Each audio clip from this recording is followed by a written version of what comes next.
Okay, we are going to change the pump on this Bosch Nexxt 300 series washer. This is from 2008.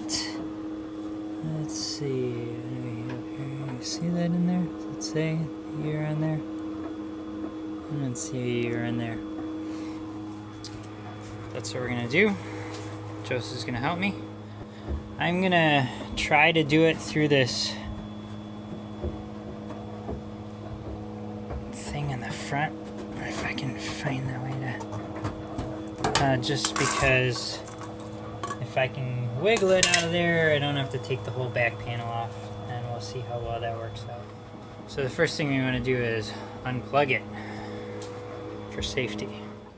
So our approach is going to be try to unconnect everything and pull this out and see if we can get the new one in here without having to go through the back.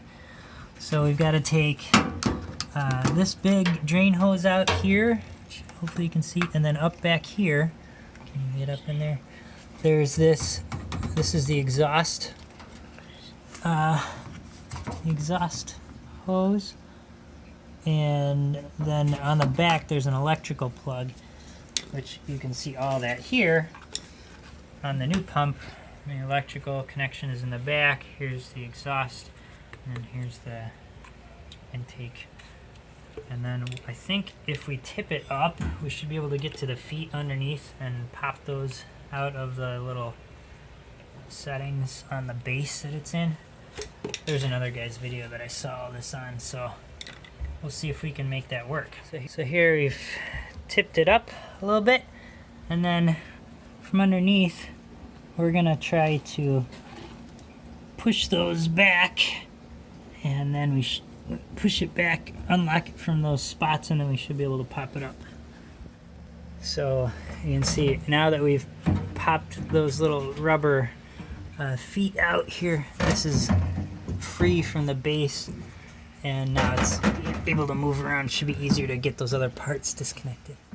So I got the electrical disconnected from the back. You can see the plug is right back in here.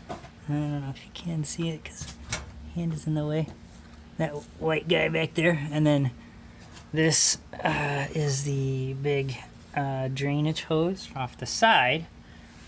And then this is the last one, which I couldn't figure out how to get to this while it's still in there, so we pulled it out, and this should be a little easier. Maybe with some pliers we can get that. There's these two little tabs on this either side. You have to squeeze those in to get that off. So we got the old pump out and all disconnected, and now we're going to put the new one in.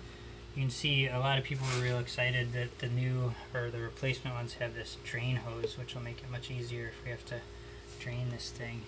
So you can see in there that our three main things are just the big drainage hose. Here's the exhaust hose, or whatever it's called, and then here's our electrical connection in the back. And then here's the four little spots. You drop it in, and then you push it forward towards the front to lock it into place with those little rubber feet, and that's what keeps it from wiggling around. So that's the next step.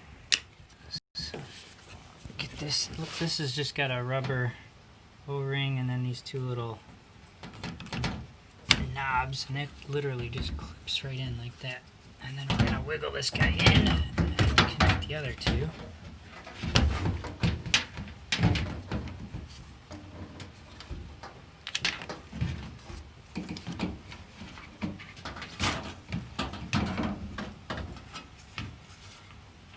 And it's a lot easier before you get it set to get all the things connected in here.